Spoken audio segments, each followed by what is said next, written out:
Everyone has gifts to share. And remember, the gift is not for you. The gift is for you to give away. Shay Sharmon. This is Kristen with the Transformation Highway.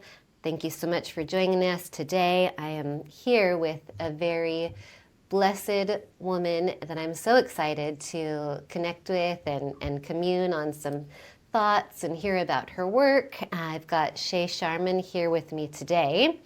She, among many, many things, guides women back to themselves through embodiment, soul remembrance, and sacred self mastery. Through mentorship, women's circles, and transformational healing, she holds space for deep interconnection, emotional release, and aligned living. And her mission is to help women awaken to their truth and embody the fullness of who they are. And thank you for doing that, Shay. Awesome. Thank you. It's a Mhm. pleasure. So I want to start with that quote because I know that it's definitely something that I experience on my journey, and even with like getting the podcast started again, and um, self doubt, and the idea that we feel purpose or calling, and that sometimes we're our own worst enemy because we feel like the gift is for us, but it really is for others. Right. Oh, So this is how? this is my favorite subject. Yay! Yay. Okay, so tell us a little bit. How do you unwind that? Yeah. Well, I was part of a group of people in high school that had no idea where to go and what to do in life. And fast forward, I'm close to 40 now. And still to this day, sometimes I'm like, well, who am I? And isn't that the existential question, right? Like Yeah, spiritual knowledge. Everyone is looking to know who we are and what's our purpose. And yeah, uh, as I went through my process, I realized that all the things that I thought were my weaknesses were actually my strengths. And one of the tools that really supported me to know that deeply was is called human design. So, 7 years ago, my husband insisted that I learn about this process called human design. And as I learned about my birth chart, I realized that all the things that I had always criticized myself for were actually what I'm here to do. For example, um, learning. I love learning, right? But when I was growing up, they said, you're too scattered, you never finish anything, right? So in my experience, I didn't know what was my gift. And then when I learned about astrology, numerology, all these different techniques, gene keys, and human design, I realized, oh no, I'm here to be a forever student. And then as I learn, I share with others, and that's my gift to give to them. yeah. But if I'm constantly like criticizing myself, then I'm not going to share, and then I'm going to block my voice. And then typically, because everything is energy, my physical body started to slow down, especially when it came to metabolism. Mm-hmm. So, yeah, I love So to share human design too for helping other women to develop their gifts. yeah, I totally hear you on that. I was the same way, and I've had sort of a similar like coming around to this knowledge. I love that you said that what you considered a weakness was actually your strength, because for me, I always considered my emotional body to be my weakness. I was a highly emotional child, and I cried too much, and so for a long time I considered the fact that I just processed my emotions out loud as a weakness. And now, in the past couple of years, really, I've come to see that my emotional body is what's guiding me through the world, and it's helping me read into situations and people.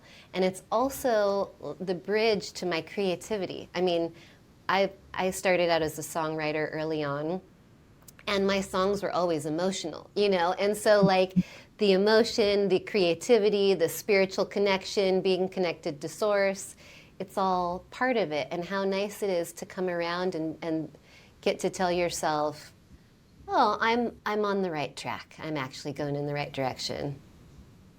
Yeah, and even more than that is there's nothing wrong with me, Yeah. Yeah. right?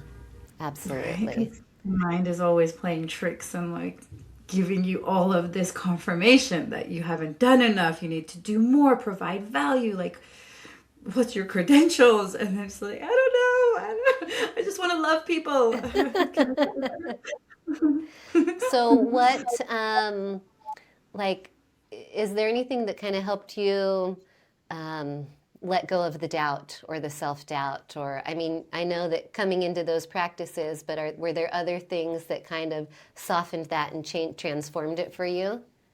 Yeah, definitely. In my case, it was learning that I was not alone in all of what I was going through. So, like, I started subconsciously calling women to me in women's circles and like sitting in circle and just asking questions. And how I actually opened it was just word vomiting what was present for me. Like, this is how I feel. I'm going through this and this and that. And then it gave permission to everyone to just be very vulnerable and raw. And then I realized how impactful it is when to be vulnerable and to be honest. And so people started sharing from their heart. And then by the third or fourth person, they're like, I resonate with everything that you guys are saying, and you. And like, I feel seen and I feel like I'm okay. And like, I just got the chills right now sharing that because for so long we're in this process and we're lonely and we're isolating because we don't know what to do. And like, maybe we don't have guides and ancestors and elders to come and be like, honey, you're okay. So reparenting ourselves. So for me, it was through educating myself and listening to others. And as I educated myself about things like imposter syndrome and realizing, oh no, like there is an actual terminology for this. And it's common, especially for people who have a big mission Okay, to what is feel the, imposter syndrome? Let's talk about it. yeah, imposter syndrome when you're on an up level and there's a voice of uncertainty and doubt and confusion that's telling you, oh no, you're not good enough. There's somebody better than you. Like, you don't even know that much. Like, what if you mess up? What if everybody finds out that you're a fraud? Like, you're good at something, right? So maybe for you, it's singing and you start using your voice and then you listen to Mariah Carey and you're like, oh, wait, no, I'm not really a singer, right? So Yeah. then you're just critical and it Yeah. puts you down and prevents you from sharing the gift. Mhm. Mhm. Yeah. Have you seen that in your career too with your music, with your, Oh, I know you've done totally. a number of things. Yeah, Yeah. absolutely. It's like even podcasting now, like I watch other podcasts and I'm like, "Oh my gosh, those people, they've been doing it for so long and look how many followers and da da da da da." And it's so easy to be like, "Who am I? Who am I? Just one other voice and millions of voices to put this out there, right?" But then when I have these conversations, which fill my heart, or when I'm going back and I'm editing things and I just get the glow, that it's like, yes, this is good, this is purposeful and meaningful, then I'm like, okay, it's just a constant like rewiring. Okay, let go of the fear, let go of the fear, just do it anyways, do it anyways. Preach, sister. We need a sermon by you. Yes. Oh, thank you. Um, so, in the women's circles, were you finding that women were kind of having universal experiences also? Yeah, and I could probably put them, I could count them on both hands. And for the most part, each of them felt like they were alone and no one could understand them. And that was the big aha was, oh wow, no, it's actually the same. And we feel like no one knows what we're going through, which is true that no one could be in your life and know what it feels like to be you and your emotions.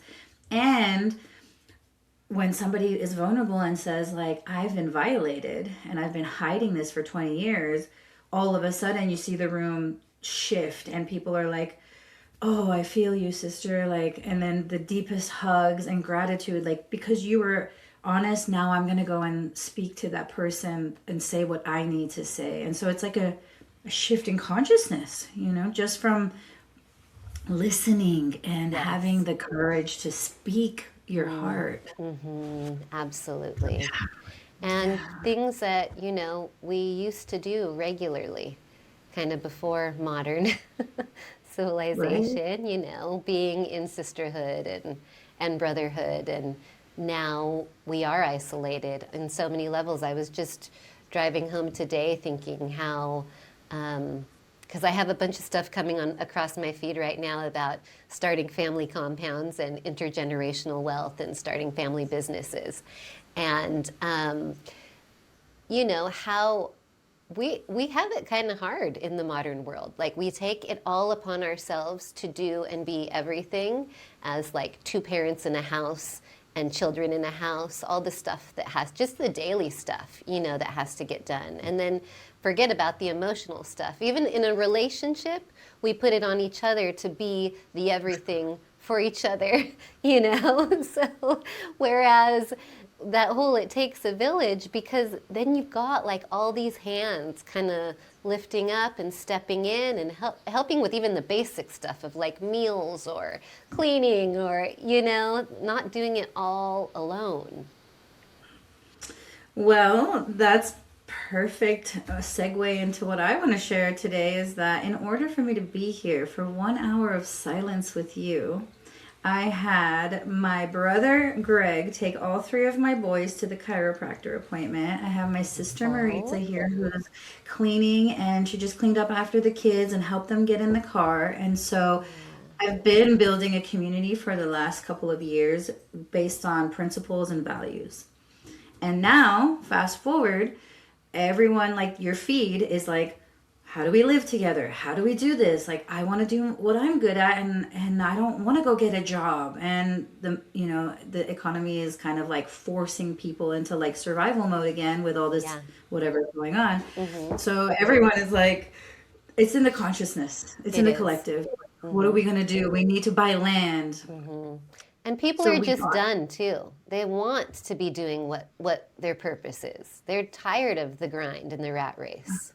100%. I Mm-hmm. mean, we've adapted to this insane society and we're just going and going. And then at the same time, like wondering what's wrong with me? Why is it like this? Why is it so hard? Of course it's hard. Yeah, Of course, the whole system is based on separation. yeah. And we desire to be deeply unified internally and with each other. So Mm-hmm. we're just like every day battling this thing that's telling us, like, there's not enough. You're running out. There's not enough love for you. There's not enough air. Everything is, and then we're just like, what? Like, Uh-huh. connect. Keep pushing, harder, harder. Hustle culture, Mm-hmm. right? Yeah. So yeah, we're just tired. Humanity is tired. Women are Mm-hmm. tired. Men are tired. So Yeah. now in our community, we host women's circles. We've been doing that for 10 years. We're also now hosting retreats. We just got back from one in Sedona where it was 13 women in a house for 5 days. Oh my And it was gosh. amazing. Oh All the my darkness gosh. came up, all the mess, all the inner Oh, child, the inner teenagers were all present. And it was just like wow. we gotta keep this thing going in a good way and Yeah. practice all the spiritual techniques. Yeah, absolutely. And the good news is that the men are starting to gather, and so now we have a men's retreat. And although like we might get 25 women at a retreat, we'll get like 5 or 6 men at the retreat. But they're Yeah. there and they're like, we want to build. Let's have those conversations. I need to cry about this, and I'm like, oh my God, they're coming. They're coming. That We've been is waiting. so good. They may not be by nature chatty and emotional all the time, but they need the space to process just like women do. Yeah. Hmm. Yeah. So you were talking about calling in community the past few years. How have you been building that? Like what is a way to functionally do that in your life? I would say opening your space or selecting some routine time and place that you invite people together, whether it be like barbecue at the park or like I do the women's circle every month consistently. So people know if they miss this one that they can show up on the next one or they could send their cousin who's coming into town. And so something that they can depend on that's consistent and typically based on what you're passionate about. So each of us having our unique ability or our uniqueness. For me, it's having these conversations. So if I'm going to put together any kind of event, it's going to be based on sharing, storytelling, listening. So for somebody who maybe has a passion for coding on the computer, okay, it's hard to get people together to do that, but hey, like, let's meet at the coffee shop, coding Saturdays, and just you show up. And for the most part, people don't show up right away. Yeah. And that's when the imposter syndrome comes in. And that's Uh-huh. when you have to say, I'm going to keep going. I'm going to show up. It's not for them, it's for whoever does show up. And if one person shows up, or 50, I'm still going to do my 100% best because that one person is the one who needed it that day. And I'm ready for Yeah. that. Yeah, absolutely. Yeah. Whoever shows up is the right person. Yeah. That's really deeply related with, do you trust?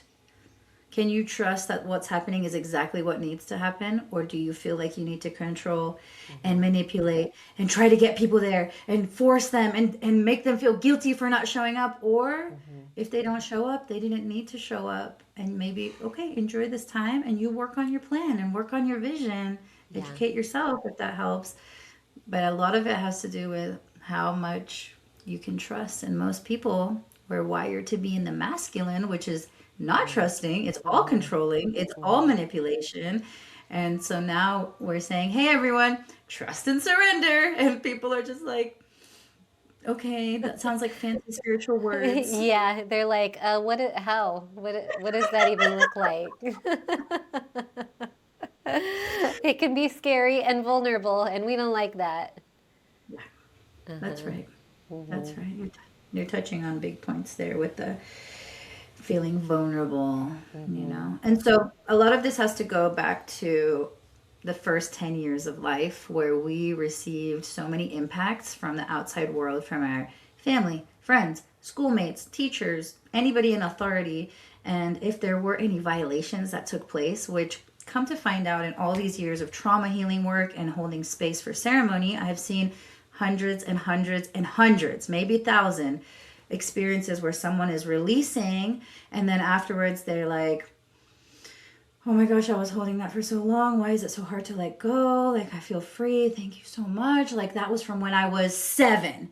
And it's like, whoa, like you're Yeah. 55 years old and okay. Like, so all of that we're holding prevents us from trust and surrender. Hmm. We got to tell a new Yeah. story. That's why transformational coaching and leadership and mentorship is supportive now, because while therapy, it's a good story. Like, how do you feel about that? What do you want to do about that? That's good. There's a Hmm. place. Yeah. And are you done telling the story? And what story do you prefer? So let's get Hmm. to working because you're the author of your life. Yes. Yeah. And I always think of it like you got to get underneath the story, right? Or peel the onion back to, to like the real meat of, or the root of, what is anchored in there. I have somebody close to me who's going through therapy, but a different kind.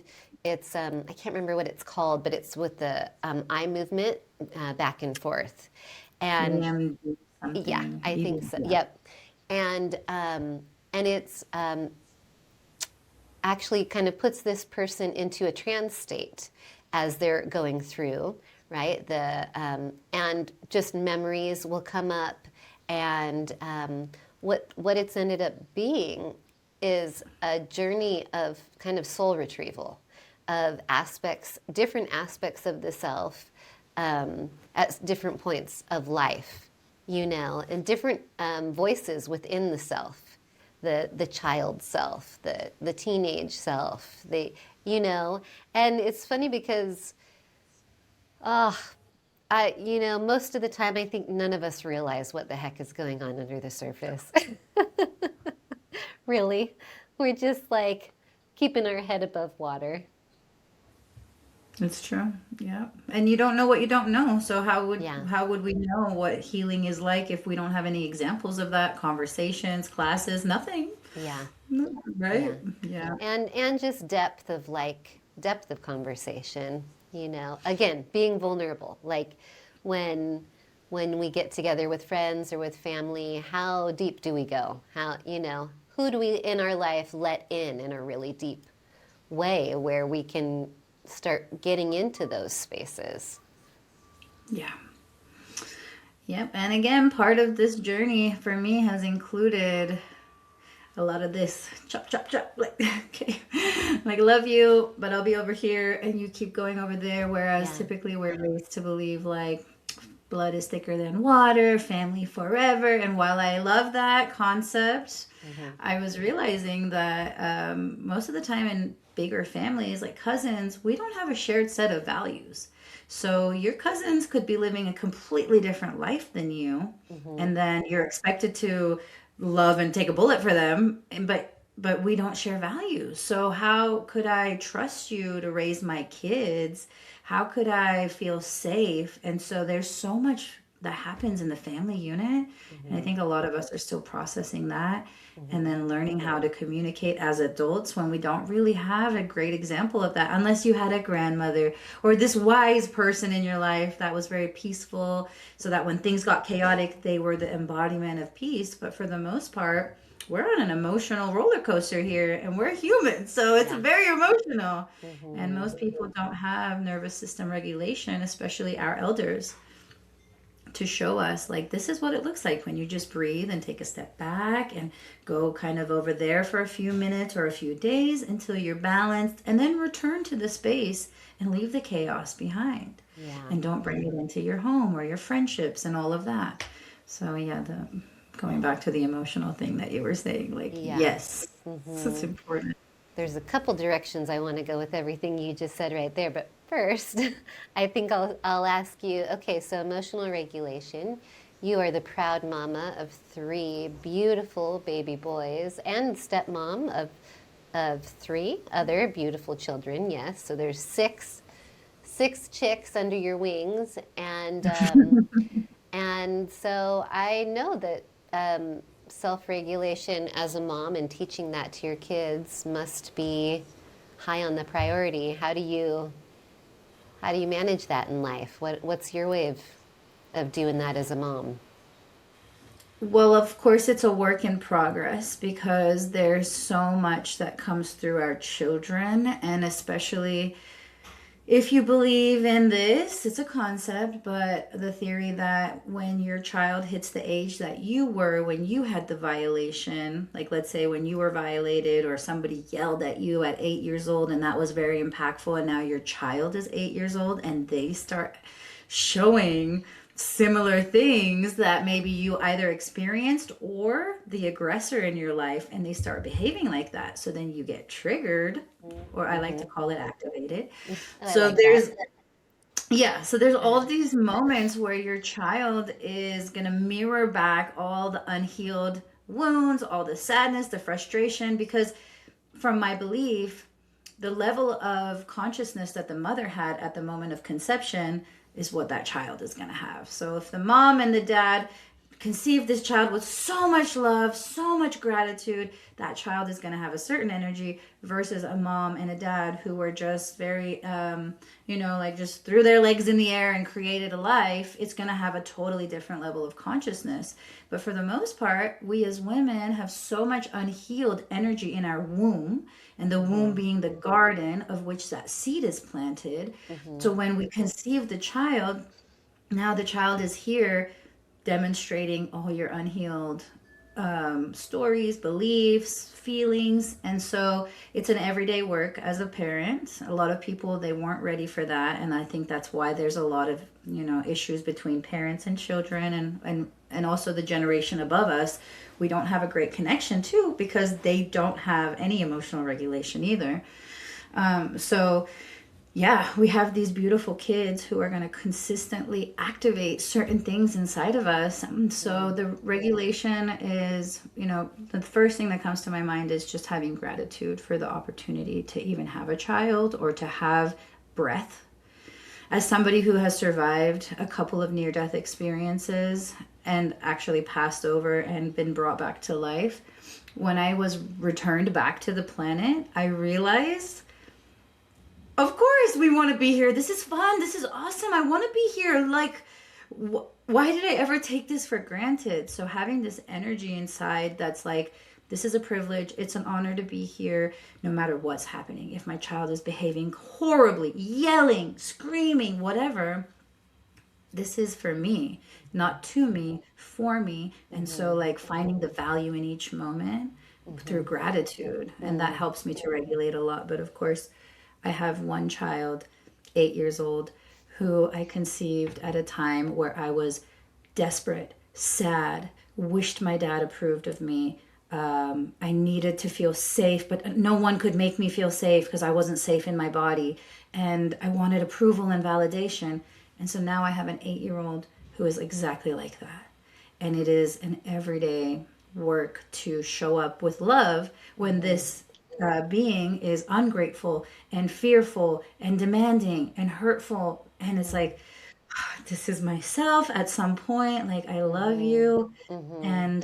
And making sure that you have support so that you can do what you need to do to regulate. So if it's like time away, walking, go to the gym, whatever you need, every person knows what they need to feel Mm-hmm. calmer, you know? Mm-hmm. So just make sure you can do that. You can't afford not to do that because otherwise you're going to end up beating your kids. And that's what a lot of us are still recovering from Yeah. in the older generation. Yeah. So, Yeah. Is yeah. there somebody who gets through to him a little bit more effectively? Like, is there a calming force for him with that? Yeah, so that's the funny part in my story, and maybe this is just one of the, but my dad, the one who didn't validate me, who Mm-hmm. didn't tell me he was proud of me, who always wanted me to be another person Mm-hmm. that I was recovering from and looking for in a partner when I conceived him, is the one that this child wants to be Wow. with. And my dad couldn't, Okay. he just couldn't, he doesn't have the energy, the patience, the time, the emotional connection. So it's just a very Wow. interesting how it Wow. works through the generations. Yeah. Yeah, the cycling back around. Interesting. Yeah. Yeah, it's I experienced the same thing.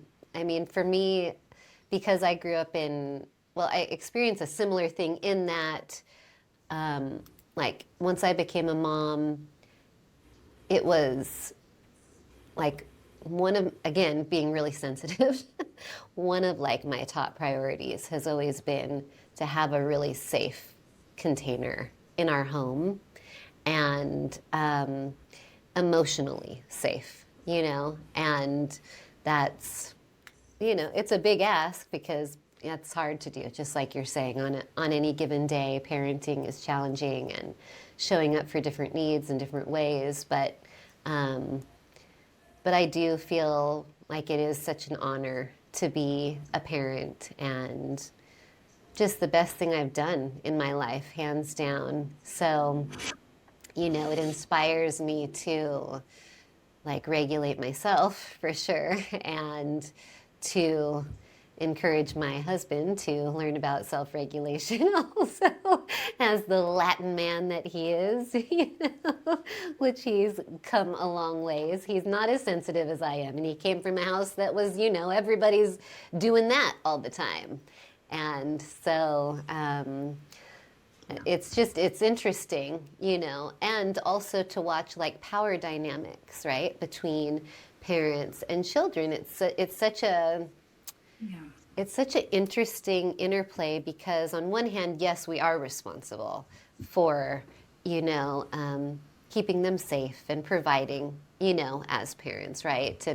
And at the same time, they're sovereign little beings that came in, and so finding that balance of like, allowing them to be and explore who they are, and also having some form of like discipline and respect and honoring of their parents or of the family unit. Can you share a little bit about how you create a safe space in the home emotionally for your children? Um, well, um, I would say that for me, it's really important to just like a lot of communication. So, as much as we can, like, I try to get ahead of things by um, sharing like what I need and how I feel. before things kind of take me over too much. I find that if I can show them that, like, this is what's going on, this is what's happened, this is how I'm feeling about it, and I'm going to share with you so that you know where I am, that not only does it kind of give everybody a heads up on what's going on, but then it also teaches them that they can do the same thing when feelings for them come up, you know. Mm. So for me, it's a lot about communication, really, and And feeling things setting the out, example. Yeah. yeah, and setting example. Yeah.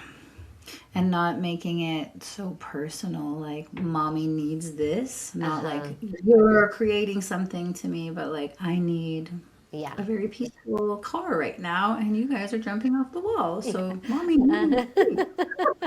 Well, I've over the years kind of dabbled in, not a ton, but like nonviolent communication, right? So I'm feeling this way because they're really basic verbiage, but it can be really effective. And even like in my relationship, because it kind of takes the steam out of things if you can verbalize it that way, Agree. before it escalates to something else.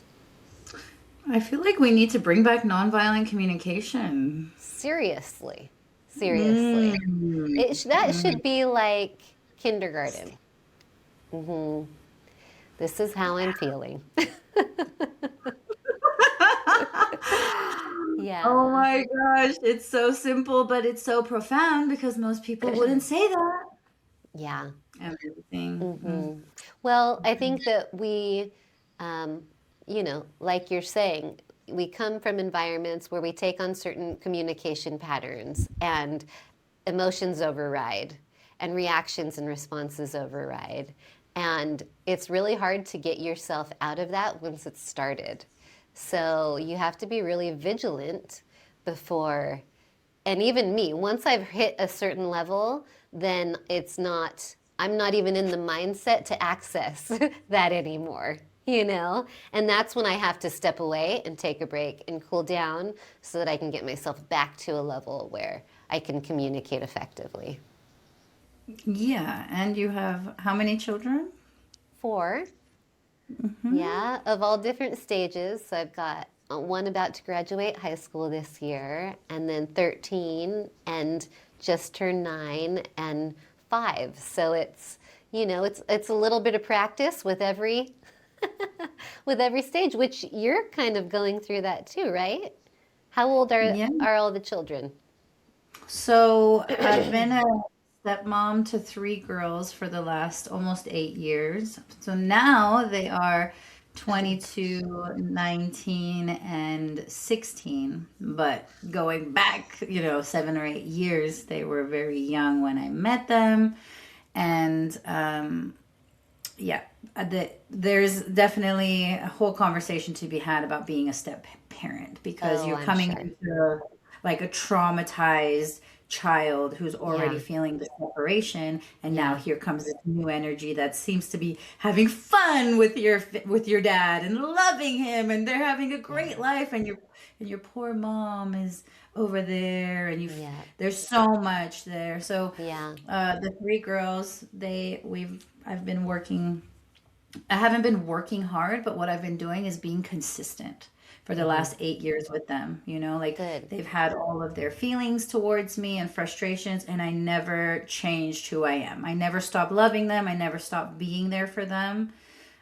Even though that definitely triggered all of my inner teenage behavior as well, because I had done all I was the queen of those things, and now I have these three little beings who are just demonstrating my own behavior, and I love this man so much, so I'm not gonna fight, even though I'm really good at it. So Yeah, the three yeah. girls, and then I have three boys. They are 8 from a different dad, and then I have two babies with my current husband and my forever husband, Renee. I have a 5-year-old and a 1-year-old. So, Oh my yeah. goodness. The Yes, baby, and baby. that's the end of the shop is closed. No more orders? I was surprised because I'd been off social media, and so when I got back on and we reconnected, and there was a baby in the belly. What obvious was he a surprise? No, so No. I had three miscarriages leading up to him. Oh wow. And yeah, and each of those miscarriages, they went till up to 16 weeks. So I was almost 4 months pregnant with all three of Oh. them. And Oh all my three of them were gosh. girls, by the way. Three girls. Whoa. So, I was going to like the doctors and like, what's going on? I've had healthy pregnancies and now three miscarriages. And they're like, you're Yeah. fine. It's probably your estrogen.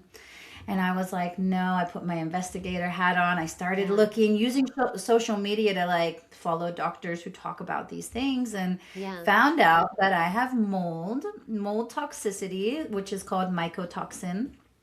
So basically, the spores of the mold that get released, especially when it comes into contact with chemicals or like paints and like the typical building like Okay. material.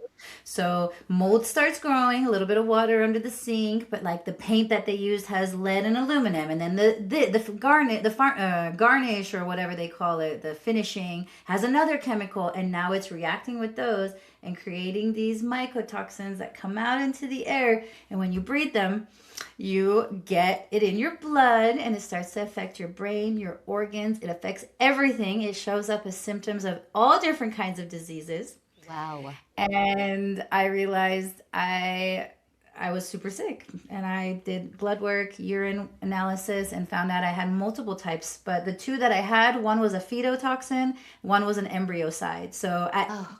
any point, like those babies were just trying to make it, and I had such a high amount of these two mycotoxins. So that was another year and a half healing journey. Whoa. Oh, I learned a lot about how to heal the body, Oh and my then gosh. I That's a got whole pregnant with other one. We're gonna have a whole Sharmon. conversation about that. Really? So did you have to move out of where you were? How did you Of handle the course. environmental? Yeah. Yes. Yeah, we had to leave. We were renting at the time, and we let the homeowner know, and she said, "Oh, so you guys planted mold. So you guys are trying to," and I was just sick and I had just like lost a baby. So I was like, "No, like we just need to get out of here and we need to break the lease." And she was like, well, this and that, I don't believe you. And I realized, oh, there's a whole thing here where no one Yeah. believes you when you're sick with mold, especially when they can't see it on the outside. They don't Mm-hmm. believe you. Mm-hmm. And there's so many wounded people. So they just automatically think you're lying. And this, so Mm-hmm. we got out of there as soon as I got the results and I reached out to her and I noticed that she didn't believe me. She didn't care. And she ended up renting out that house to the next people, even though I had paid for people to come and inspect the house and the city had come out. So I just felt this, oh, I can't believe that they're just going to let another family go in there and get sick because it wasn't Mm. just me who had the mold, it was my kids too. Yeah. Everyone had it. And so Well, and it luckily, gets into your furniture and all of those things, right? You have you to have be to throw away careful. everything. Yeah. You have to throw away all the porous material. So it's like Mm-hmm. it turns your life upside down. Mm-hmm. And yeah, so pretty much just the first thing is if you can, which most people cannot, get out of that environment so you can Yeah. start the healing process. But yeah, Uh-huh. he's the baby of my heart. Like we fought for this baby and now he's here and he's very demanding and he's the loudest screamer I've ever met and like he's different than anything in my family that we've ever had as far as like astrology, energy type, Yeah. nothing like any of us. So I'm like, what is this? Like, what do I do with this demanding demander? Like, he's 1 years old, and I'm like following him around, like, help me with this king. I don't know what to do with Oh, him. he's a So, force. He is a yeah, force. Good for yeah, him. it's very intense. Being a parent with consciousness and knowing that your child is unique and not Yeah. trying to force your beliefs on that child and Yeah. actually be there while they process their emotions. this is something new. We don't have Yeah. any examples of this really, like No. very few Hmm. people. So like to be a real parent now, I don't think a lot of people are designed for that because they haven't done this inner work yet. Like to just look at themselves and like nurture their inner child, nurture their inner teenager and be like, it's okay, I'm your parent. Like you reparent yourself Hmm. and then you can parent a child, but like that's typically it all happens in a wonky order. You have a It does. baby, and then It you're does. like, oh, what do I do? Like it's just, Yeah, I Giselle thought kind of you would have grew been up with me, you know. I was exactly. 22 when I got pregnant with her, and there was, it was a long and arduous healing process and getting to know myself. But she was the catalyst for sure in all of it, and the one who inspired me to keep going, to keep pushing myself. Kids are so great at catalyzing us. Oh, she's always been such a wonderful young lady, like a perfect representation of you. And also, I'm surprised you didn't have like 5 or 10 more babies. Like you loved being pregnant. Oh, I'm I just would like, have. I'm still trying. Well, no, I'm not. I'm still trying to manifest it. oh, okay. I don't know. Marcos is like, you've got to be crazy. And I'm just like, please, please, just one more. Oh, okay, But so it could happen, I guess then. what the will of God what will be will be. And either way is perfectly perfect because I have these four beautiful children that I love so much, but I would love to do it one more time. Really? Wow. You need a podcast just talking about that. Are you That serious? Oh, yeah. that's hilarious. Yeah. I don't know. Maybe I'm crazy. When I was little, I told everybody I was going to have 12 kids. That was like, I must have had a lot of kids in Been my past otherwise. life, or not, or wasn't able to. I came in with Exactly. such full force of wanting babies immediately. Like when I would play make believe, I would make believe labor. That was my favorite thing to pretend was being in labor. Wow, maybe you were a I know. midwife, maybe Maybe. I know. Something whatever. about it. Something about it is just like the almighty, most amazing thing. So, anyways, I'm grateful for the opportunity that I've had for these four. And Marcos has had his foot on the brake as much as he could the whole way, trying to reel me in. Yeah, like darling, four, I know. four. I know, but it's never the way I've always felt is like just throw another one in the mix. You just throw one in and off you keep going. Oh, darling, I don't know if this advice is great for the humanity right now. I don't know. I Okay, maybe not. That's just been my method for dealing with life personally. Not general advice, maybe, but maybe. You know what? I don't pretend to know for anybody else. Only every other soul knows for themselves. Yeah, don't try this at home unless your intuition tells you. Yeah, You're not exactly. responsible for what you decide to do. Oh gosh, that's hilarious. Oh goodness. Okay, I don't know if you want to talk about it, but I'm really curious now that you mentioned it. Because my sister and I have been on a mad kick of absorbing near-death experience stories. I'm just so fascinated and so inspired, and it's like it is a whole other aspect of seeking and spirituality. It's like a whole other wealth of information. And so I don't know. Do you feel like talking about your NDE? Yeah, I can talk about it. The one that just happened recently was after my son was born and the placenta was stuck to the inside of my womb in the uterus. So I was immediately hospitalized. I had a home birth, super beautiful. Went from 0 to 100 in 3 hours. 2 pushes, the baby was out. Amazing. And Yeah. then when I was coming to deliver the placenta, it's not moving. And then the midwife tried to reach in there and grab it. She was like, no, this is not, we gotta, so I ended up at the hospital, and by the grace of Creator, they saved my life. And saved my uterus because I was about to have a hysterectomy. Oh my goodness. So yeah, the emergency doctor was able to remove it, but it was the worst pain I ever felt. But anyways, Wow. that's what brought me back into my body. So when once the baby was born and I was trying to push out the placenta, because I think a lot of people don't know that you also have to birth the placenta most of the time, guys. You do. Yes. Yeah, it's a whole nother thing. And Was there bleeding going on with the placenta not coming out? yeah, Okay. yeah, like dumping. Okay. So I lost, overall, I lost 3/5 of my blood. And so at that point, that's why it's an NDE, because I had left already. So as soon as the blood came out, my body was shaking, like shivering, shaking, because my spirit and soul had already kind of moved out of the way. Yep. And then the physical body, it's the spirit that keeps you warm. So once the spirit is like moving on, you feel this coldness. A lot of people might have felt this in ayahuasca as well, or different ceremonies. So I was shaking and I kept saying, I'm cold. And they were putting anything they could on top of me, but no matter what, I was shaking uncontrollably. And I remember my blood pressure just dropping in the ambulance, and but I didn't feel any feelings. The whole thing had no feeling. It wasn't emotional.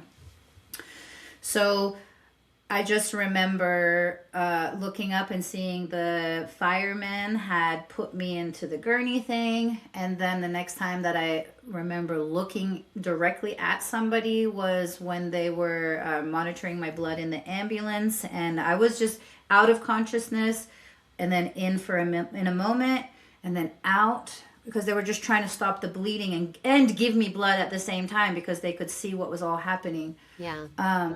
So then I left my body, and it was like I was like up there in the corner of the room, just like watching like a stadium of what was happening. And I was just losing so much blood, and they took me to the wrong area of the hospital. They took me to labor and delivery when they should have taken me to the emergency room. And that 7 minutes almost cost me my life, because I was bleeding out so heavily. Yeah.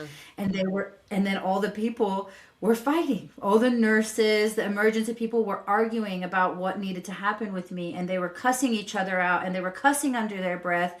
And I just remember like watching them like, you fools, like, get me back. I need to go back to the baby. Like, you guys are so dumb right now. You're fighting over this. Like, just get me out of here, And it wasn't sad, mad, nothing. It was just like, come on, guys. Like, come on. Pull it Like, together.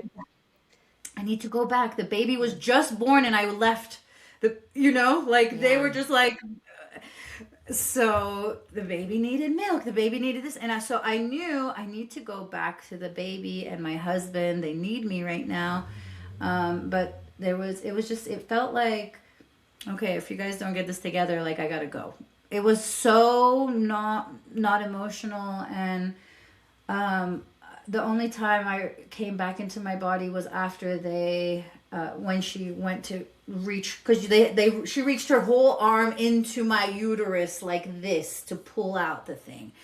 And so I'm watching all of them argue. They're sticking needles all over me. They gave me so much Pitocin, so many IVs, iron. They started pumping me to keep me alive.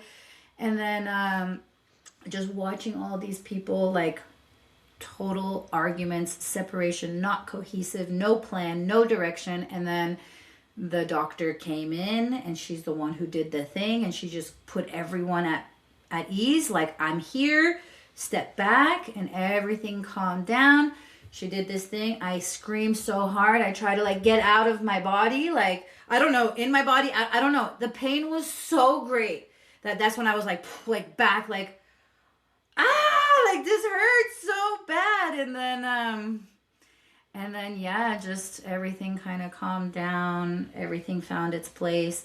And then they kept injecting me with blood stopping things that took my body from freezing cold to boiling hot. And I'm dripping sweat, crying, like, help me, I'm dying again, you guys. Like, But this time I was in my body. This time I was like, where I'm here and you guys are killing me, folks. Like, help. And then about 2 hours later, that stopped, but they had to like dump water and buckets of water and towels on me because I was like, I'm Wow. so hot. I'm so hot, you guys. What have you put in my body? And so I took multiple blood transfusions. God knows whose blood I have in my body nowadays, but we're rocking it. Yeah. I've Yeah. had to do a cleansing to Transmute it. Transmute it.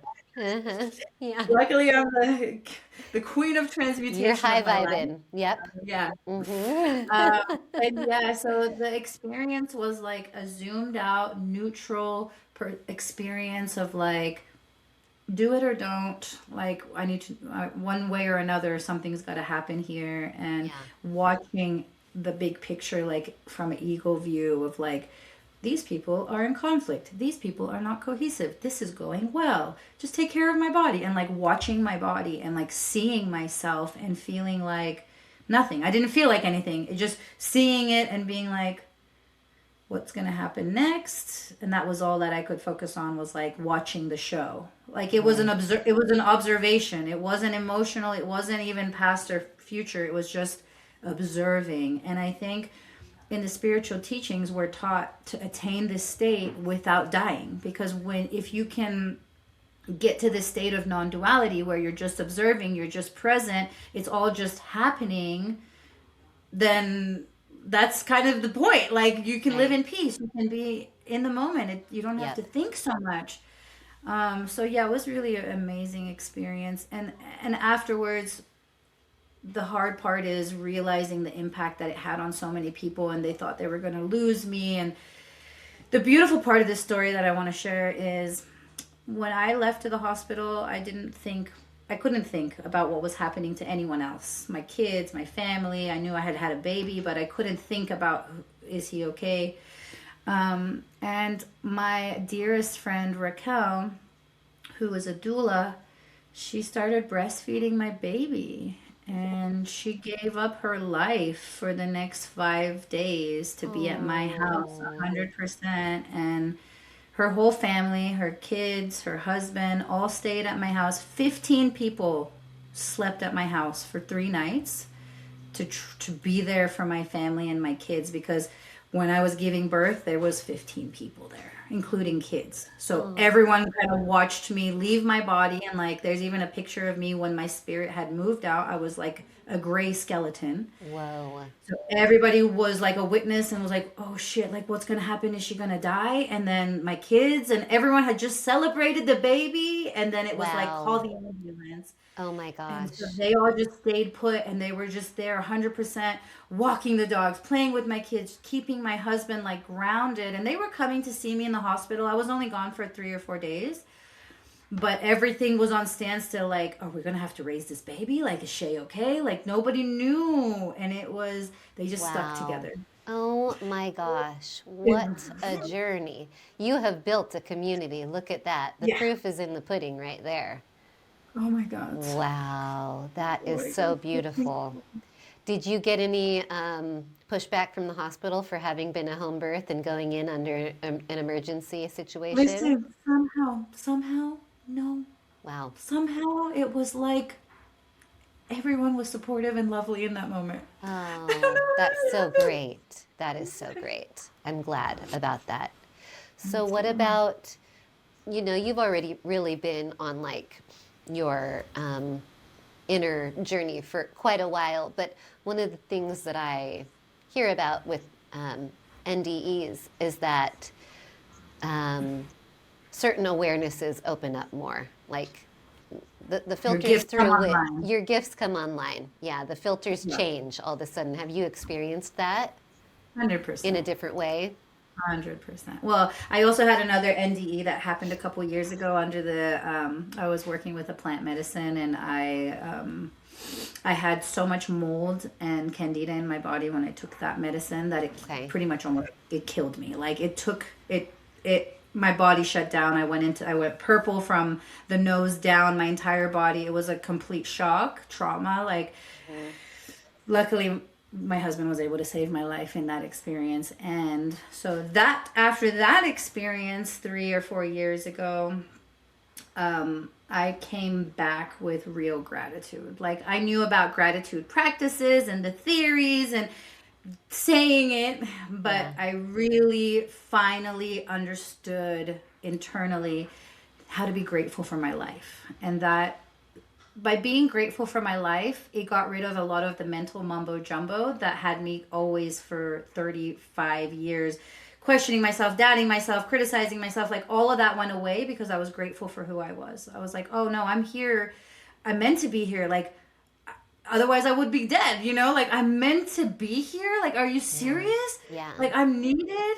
Mm. Oh man, like I got work to do. And so that's the thing about how we started. Like, your gift is not for you. It's like, okay, if you're talented at music and you're nervous about playing it for people, who gives a shit? They need to hear it. The medicine is for them. Like, it's not Yeah. about you. Stop Yeah. being so self-centered. Like, Yeah. give it, do the thing, right? So Yep. that was the first gift that came online for me, and it showed up in a variety of ways. And then this last time with the baby, it really activated my foundation of community and community bonds. And for other people, it might be like, oh, I got the gift of astral travel or telepathy and this and healing. Yeah. I had already been dabbling in that stuff for like, my mom Yeah. introduced me to Reiki when I was 13 years old. So I had already Okay. been like, I got playing with energy very young, healing Yeah. myself from asthma when I was 13 years old with Reiki and Chinese herbs. So, Mm. but now at this last experience, it was like, I'm not here just for me. I'm here for all of you. We're all here together. This is a co creation.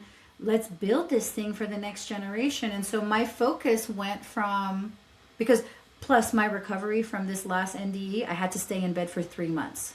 And Oh, wow. I don't take a nap. Like, I'm not going to stay in bed. Yep. So Yeah. the It's recovery forcing you.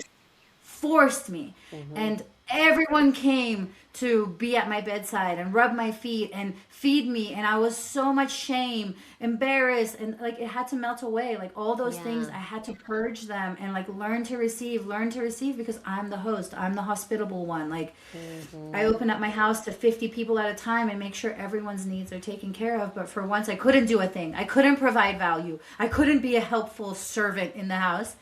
And so that was a big part of this gift that I feel came online was receiving, Yes. because that's the feminine essence. Like everything had to come back into balance. I had been such a giver and masculine. So I can say this last NDE, which I planned for it to be no more NDEs in this life. I will live like it's my last day. I don't need any more proof that I should be grateful.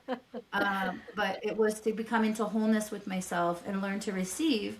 And now I love receiving. In fact, I want to receive all the time. So I just needed to, it brought me Yeah.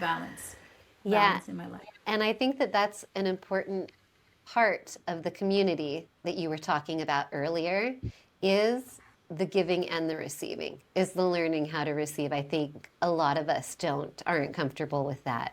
We're much more comfortable being the doers who are, giving, giving, giving. Well, you and your community might be like that, but there's also a large amount of the collective that all they want is to receive, receive, receive, receive, Uh-huh. receive. Uh-huh. You know, like you Yeah. and I may be the black sheep of our family, or you and I may be the cycle breakers of our family, and we think Mm. everyone is like us, but guess what? No. Very small percentage of Am people. I living in a bubble? In a Yes. self-confirming I bubble? love the bubble. I'm in a bubble myself. Woo! They call me the bubble popper. I was Oh, like, oh, are you sure? Yeah, I don't want to be a bubble I popper. don't And they're think like, you're no. a bubble popper. Not at all. Well, the way that I mentor and guide when people ask for that is kind of like, Mm, yeah, look, honesty. yeah, like, let's be realistic here. Like, Yeah. the man never said he loved you, and you've been there for 10 years. Like, let's be realistic, darling. You know what I mean? So that's Yeah. not everyone likes Uh-huh. that. Uh-huh. Yeah. A little bit of honest medicine. It goes down kind of rough sometimes. Well, it would be like the grandmother energy. Like if you had a Yeah, grandmother, sometimes she's gonna smack you and be like, totally. "Hey, Totally. stop Yep. playing on the couch. Like, sit Uh-huh. down." Yeah. Out of love. Out of love. Exactly. Yeah. Exactly. And that's Hmm. why I feel very misunderstood. And that's why I stopped sharing with people who weren't requesting support. Because and this is a tool from Human Design, so anyone who decides to dive into this after hearing this, but 70% of us on this planet, being part of the generator category, our energy automatically says that we're available. So we want to help people. We want to share. We want to talk. We want to, you notice something is wrong, you jump in to help. And when you learn about Human Design, it's like, don't help until they ask. And that is like, what do you mean? I've been trying to guide my mom in her health for all these years and she's been not doing any of them. It's like, did she ever ask? Yeah. No. Okay, there's the clue. Yeah, there's generator. So is that with all generators? Is it the wait for an invitation? Wait to respond. Okay. Which is different from, I'm a projector. I'm an emotional projector. And so mine is wait for the invitation. Yeah. And you're emotional. So it's two parts for you. It is wait for emotional balance after you wait. So it's like wait to be invited and then wait to be emotionally balanced before you do the thing. Don't do it from excitement or frustration. Don't say the thing. Don't tell them, hey, you're this and that just because you're emotional. Like, wait. Because the idea is the waves go up and down, and then at some point, that's the time to make the decision or say the thing. It is. I've learned that lesson the hard way a couple times.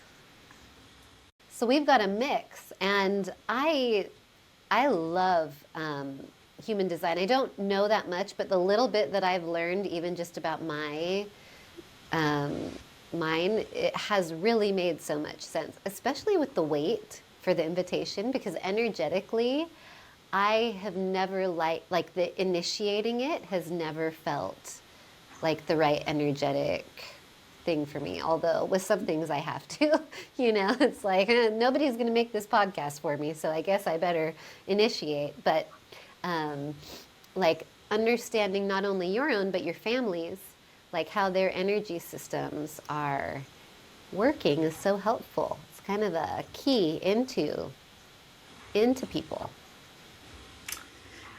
When I first got into Human Design was 100%. I was on my journey. I wanted to know myself. I wanted to know what was wrong with me. Like, why am I like this? And so the first few years was like, oh, there's nothing wrong. Oh, wow, really? There's nothing wrong? Okay, wow, that's amazing. I couldn't believe it. And then after that, people started calling me out like, can you do a reading for us? And I was like, no, I don't know anything. I don't know. And they're like, just, can you do a reading, please? And I was like, I didn't do any training. I'm not good enough. Imposter syndrome. So then I started doing it. And then now I've done like 400. Wow. So it's about 2 hours.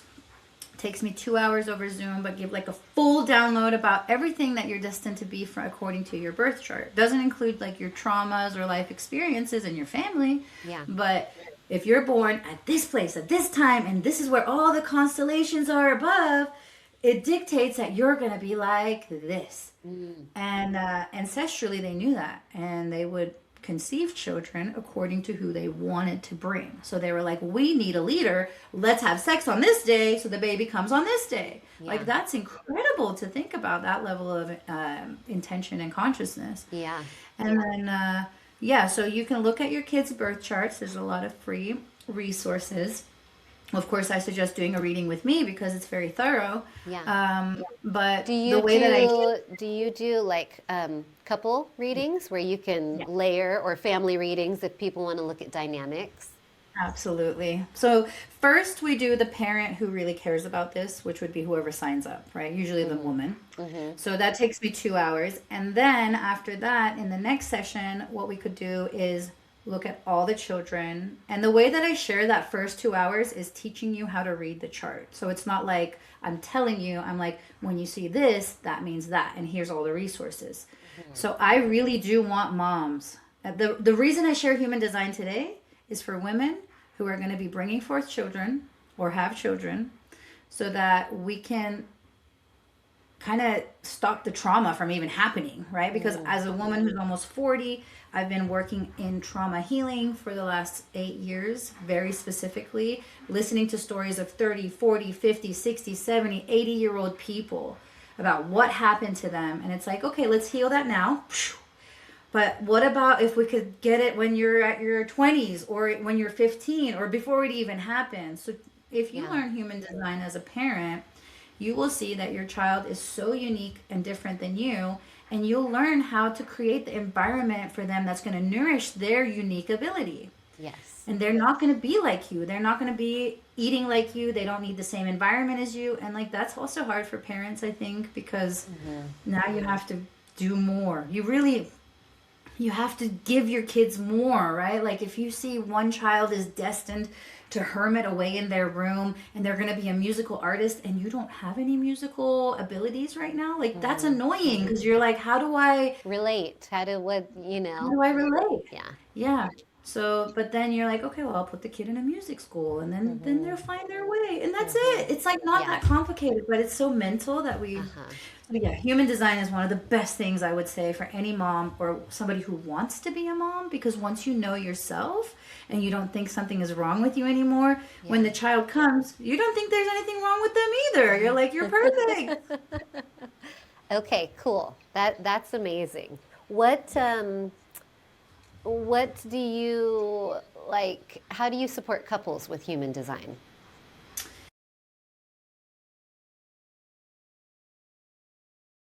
And this is somebody you want in your aura if you're going to be a storyteller and you feel like you got to tell that story, like bring that person along. Yeah. So, when it comes to couples, they give you their energy and then you give them yours and then you update each other. You are sharing each other's gifts. And if your partner, for instance, has fear or has insecurity and they have a fear of death, but you don't have that. But when you're with them, you can feel some weird feelings and then you realize, oh no, it's in their chart and that it gets activated. Like that's good to know. Like it's not mine, but I'm an energy sensitive being. I'm feeling it when I'm with them, but it doesn't mean it's mine. It's just something that's present. Let's transmute that. Yeah, and That's cool. recognizing can take the sting out of it if it's something that is a trigger or an activation. It can turn Exactly. something completely the other way around through understanding. That's pretty much it. It's like awareness is 50% of the solution already. Just Mm-hmm. when it comes here and you're like, "Oh, this person is significantly different than me." For instance, like people have a big issue when they feel like they're very easygoing, but when their partner is around, they're stressed out. And they're like, oh, but I'm so sensitive to their stress. Mm-hmm. But then when you look at their chart and you realize, like, no, that's something that they really struggle with, and you're feeling it, and then you're taking it on and personalizing it, but it really has nothing to do with you. That's just how they're feeling. You have more understanding, compassion, awareness, more respect for yourself because you also realize, like, it's an asset if I share my energy with someone because they're going to receive from me and I'm going to receive from them. So, like, do I even want to receive from these people? Like, no, maybe I'm not going to hang out with that person who's always gossiping or complaining or whatever Right. because we're so energy sensitive. Mm-hmm. Is there any Yeah. space for having like energetic boundaries, or are there practices that you know of as far as, you can't always avoid situations, right? Or uncomfortable people out in the world. So, are there things that you do for protecting your energy? Yes, and my husband and I teach classes about this. So there's a big conversation behind all of this. And the short answer for whoever's listening today is self love and self respect is your biggest boundary. It has nothing to do with the other person, it's your internal respect that you have for your own energy.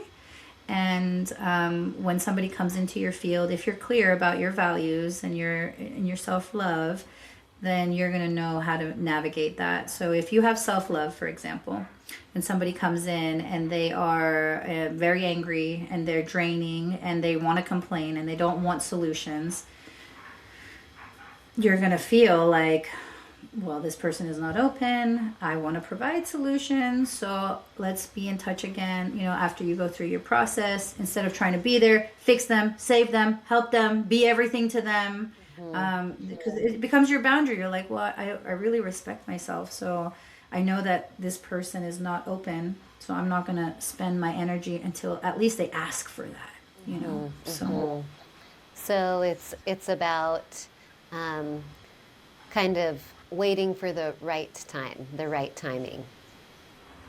the right time, the right person. But yeah, it's just the spiritual laws of like everyone is you. I am, as above, so below, and like as within, so without. So if anybody does come into your field, that they can be a teacher for you if you have that level of awareness. So you're not necessarily going to be mad at them and project on them and like hate them. You're going to be like, well, what is this showing me?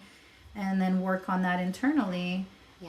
But like I said, I think I'm in a bubble because I know a handful of people like this. I have like 150 people that I know that are consistently working on themselves, and that's the people I choose to be with. Yeah. But there's also the collective consciousness who is still in absolute fear and scarcity, and they don't think like this at all. So I guess it depends if you're creating your own world or if you're working in the public domain. Like a lot of people work regular jobs, corporate jobs, and they have to deal with a lot of people with different energy all the time.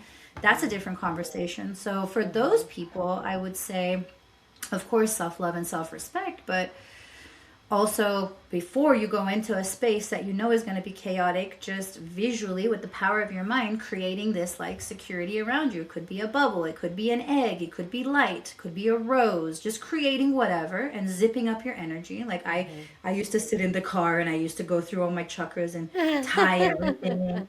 I did all these different things, but now it's just in the moment that I'm like, nothing can touch me, it's all theirs, like give it back to them. So for me, it takes a second now, but before it was a process, like learning the ritual. Yeah.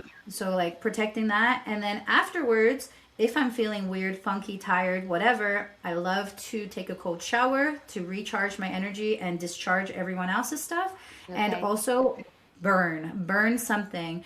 Copal, which is my favorite, which is the resin of a tree. Yeah. Palo Santo, sage, it's been proven now with science that it will clear the energy of all the positively charged particles. So that's what I do, like clean my physical body with cold water, like shocking cold. It's okay to Okay. feel that, but it Yeah. actually what happens is, and Yeah. so that feels so good. I'm sure you as a projector have a good relationship with water and showers and Oh my baths. gosh. I live in them. There's like a sponge.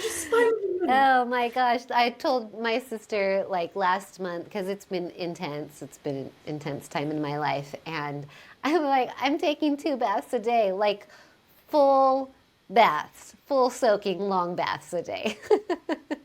Yeah, perfect. So And it that's you're works. doing it. Oh, it's so So good. good. Thank you God for that. Oh, such good medicine.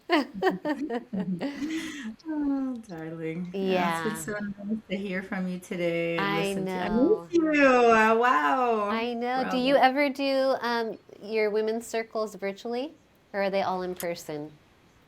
So I'm hosting a human design conversation May 16th. That's going to be Okay. virtual. That's like a $60 fee. Okay, And cool. And then is that just a overview? Like, are you kind of hitting the basics? everyone's going to have their chart. I'm going to pre-generate all of their chart and they'll be holding it in their hand as I go Ooh. through everything. So they will Oh, have a that's lot of, fun. yeah. So that's my On May way of 16th? So you can Okay. reach out and I'll send you the link for that. And then I've thought about doing the virtual women's circle.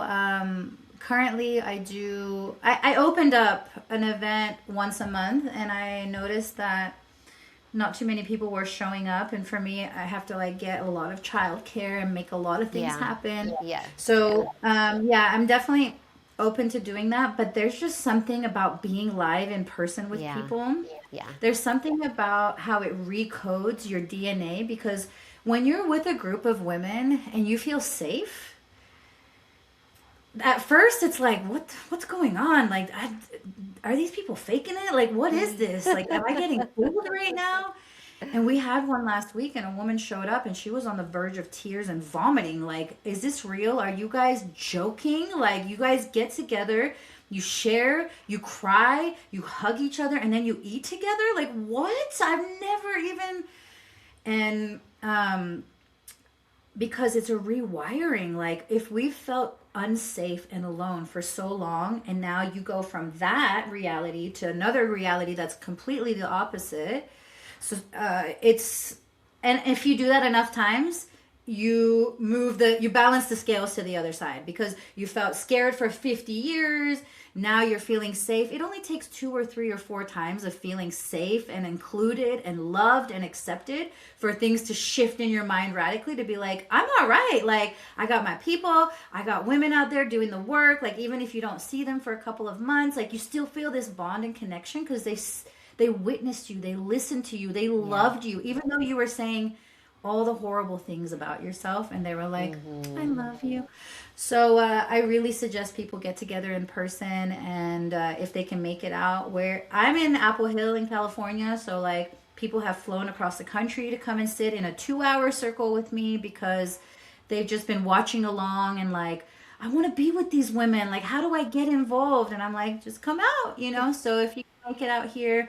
And then I also am demonstrating for these women how to do, because a lot of women drive 3 to 4 hours every time I host this. Wow. So I'm also establishing within them, because my job is to activate in people their gifts. It's not my job, it's my mission, it's my purpose. I can't not do it. Like, it's just, that's a whole nother conversation. But I see their gifts and I see who they are, and then I want to just close that gap and be like, look, you're amazing, let's go. So Do it. Yeah.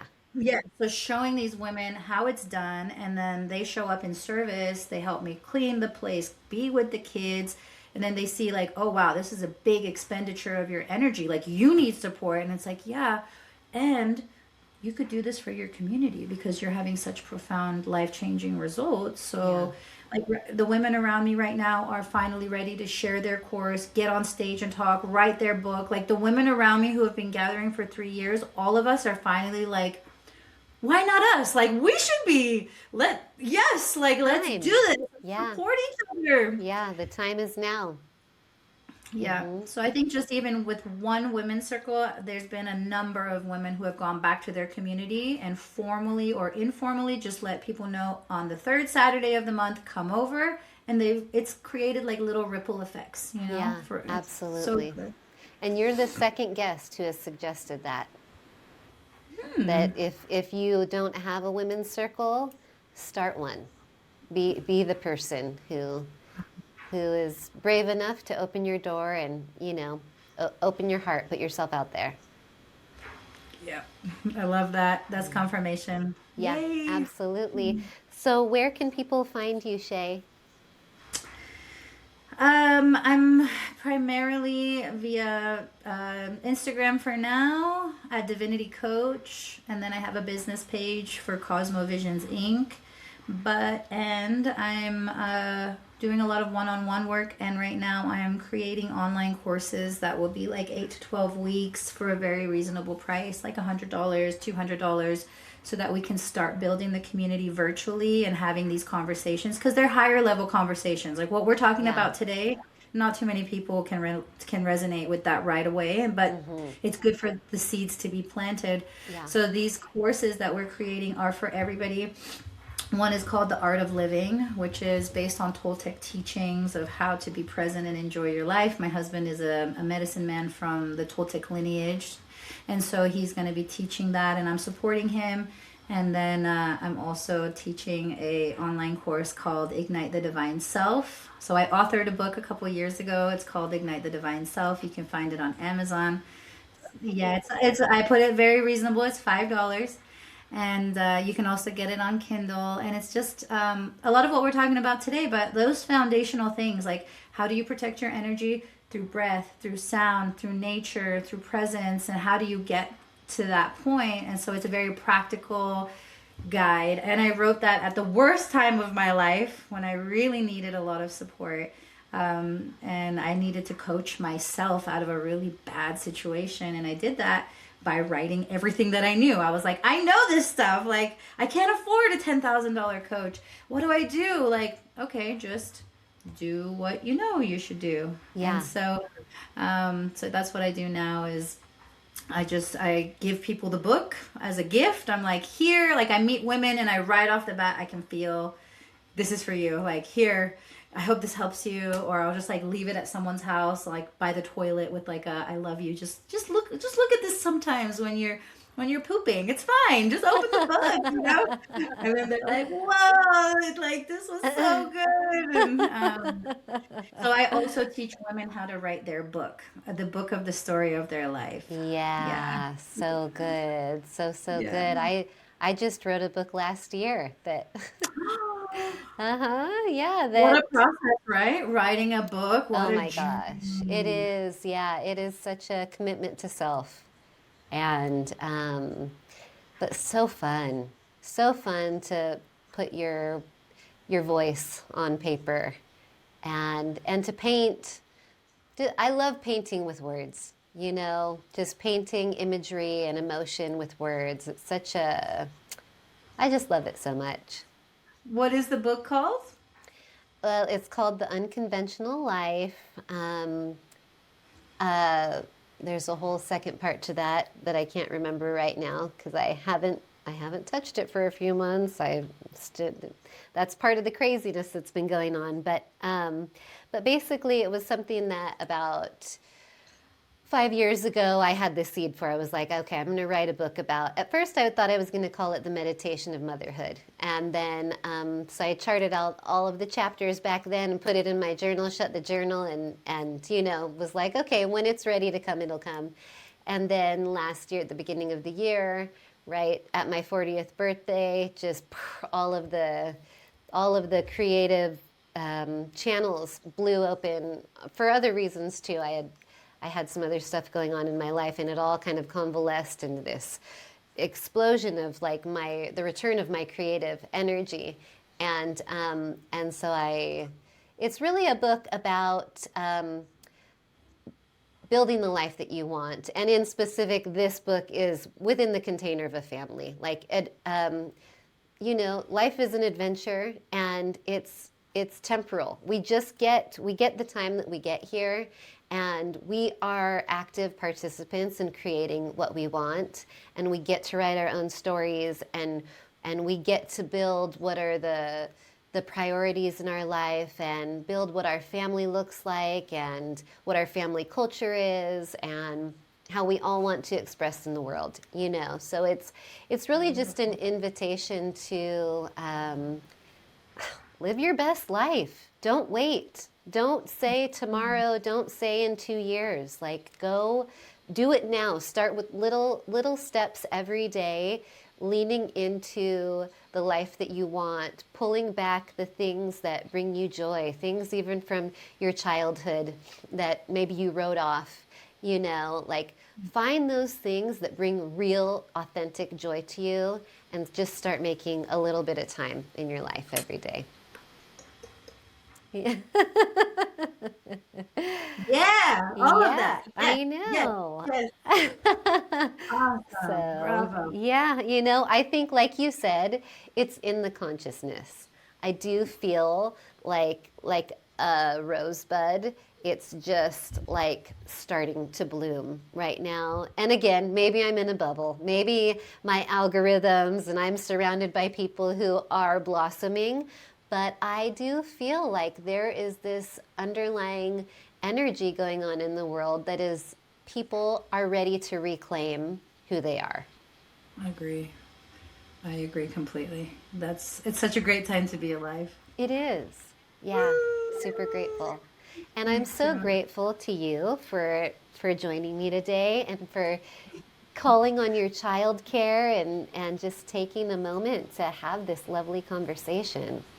Me too. It's been a pleasure. I mean, really, we didn't even talk at all. We were just like, let's do No. this. And then you were like 5 minutes before the call, like, so anything you want to tell me about yourself? I'm like, what?